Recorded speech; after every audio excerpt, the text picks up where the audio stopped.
Dan ada satu peribahasa sih kak. Kak. Nah, eh, But what the hell, boy? tipsnya gagal, biasa aja, namanya juga belajar. Assalamualaikum, halo Sobat Matikers, balik lagi di Portal Podcast Remaja Terdidik SMK Al Asia. Kali ini bareng aku, Zara Tushita dari kelas 11 Desain Komunikasi Visual 3. Di episode kali ini, aku bakal ditemenin teman aku ngobrol-ngobrol santai. Halo semuanya, perkenalkan nama aku Najma Alfiani dari kelas 11 Desain Komunikasi Visual 2. Nah, di episode kali ini, aku sama teman aku bakal ngebahas tentang gagal, biasa aja, namanya juga belajar. Nah, ngomong-ngomong soal gagal nih, Mak, setiap orang kan pasti punya fase gagal masing-masing kan? Nah, kamu juga pasti punya dong fase kegagalan.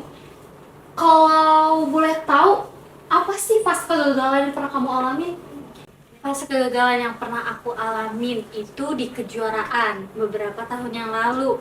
Nah, mungkin emang udah waktunya gagal aja sih. Kayak yang Zahra bilang nih, setiap orang punya fase kegagalannya tersendiri. Kira-kira kalau Kak Zahra sendiri punya fase kegagalan itu enggak? Nah, kalau aku pribadi sih pasti punya ya, setiap orang pasti punya fase kegagalan ya. Ya, aku sih kurang lebih di lomba ya waktu itu. Ya, namanya juga lomba pasti ada menang kalah kan. Jadi ya mungkin itu waktu aku untuk gagal dan belajar lebih lagi. Menurut aku ya Zahro, gagal itu sebenarnya wajar sih di setiap orang ya. Terus juga karena kegagalan itu bisa bikin kita belajar dari sebuah kesalahan. Dan bahkan bisa bikin kita ngevaluasi diri kita sendiri, memotivasi diri kita sendiri supaya kedepannya itu dapat kesempatan yang lebih baik hasilnya.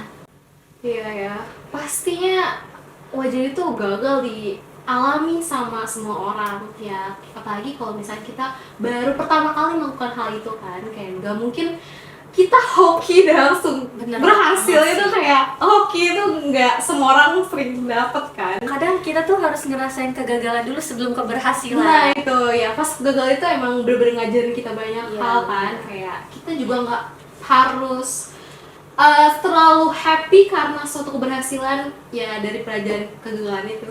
Kalau bahasa gampangnya sih ya, kita harus nangis-nangis dulu baru Nah senang-senang. iya. Nah, kamu kan udah pernah ngalamin kegagalan itu kan? Gimana sih reaksi kamu pas kegagalan itu terjadi?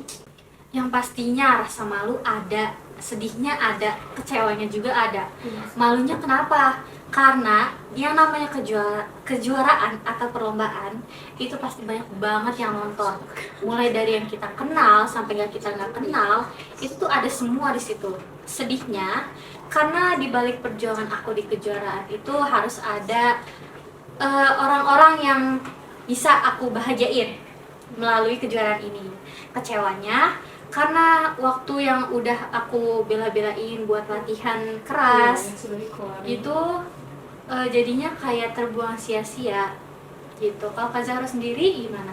Orang-orang yang excited kan nunggu hasil kerja keras kita selama ini, ya pastinya kecewa banget kan.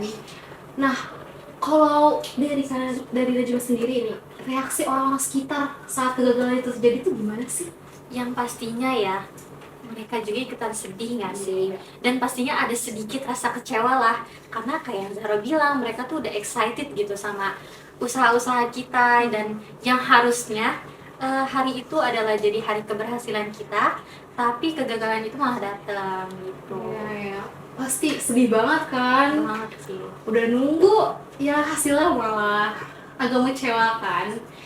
Nah, ada nggak sih motivasi atau hal-hal yang buat kamu tetap semangat tuh walaupun udah nggak dapet kegagalan?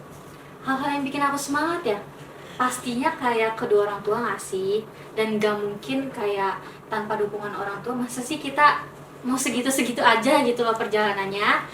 Dan juga aku tuh sempat punya mimpi di waktu kecil jadi atlet internasional gitu. Jadi makanya aku ingat sama mimpi-mimpi aku, kayak ah masa sih harus berhenti di tengah jalan kayak gini gitu, kenapa nggak berusaha untuk mencoba lebih lanjut lagi gitu.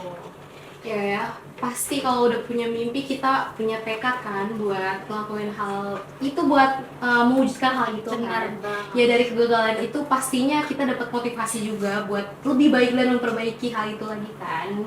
Ada satu peribahasa yang menggambarkan sebuah kegagalan. Jadi berakit-rakit ke hulu, berenang-renang ke tepian, bersakit-sakit dahulu, bersenang-senang kemudian. Iya betul. Nah dari semua pembahasan kita yang tadi nih, aku mau tanya nih, ada gak sih tips dari kamu untuk ya mengatas kegagalan itu, atau ya mengatas gimana biar kita tuh meminimalisir kegagalan itu gitu? Oke, mungkin kalau dari aku ya, tips yang sering aku pakai itu yang pertama itu pantang menyerah.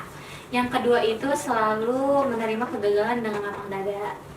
Terus yang ketiga itu kita harus bangun sistem pendukung. Jadi kayak keluarga, teman, atau guru-guru, atau yang lainnya juga.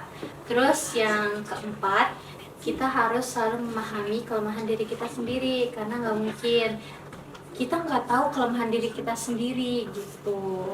Dan ini yang paling penting, kalian juga harus tetap fokus sama hal positifnya aja. Jadi hal negatifnya itu nggak usah diambil.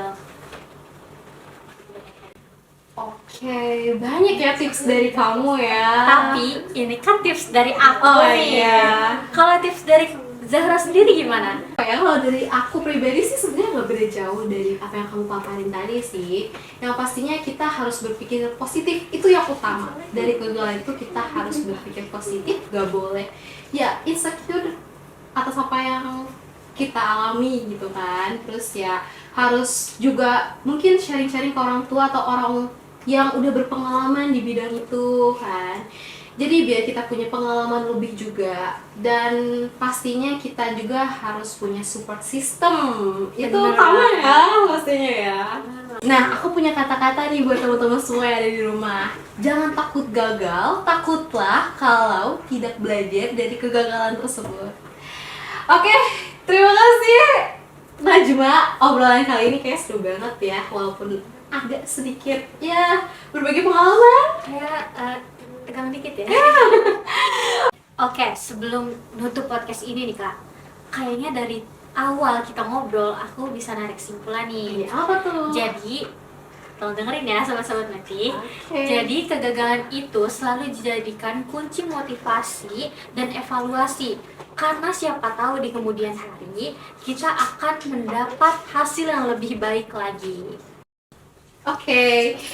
Wah, bagus banget kesimpulannya kakak tarik ya. Pastinya kegagalan jadi pembelajaran paling penting di hidup kita.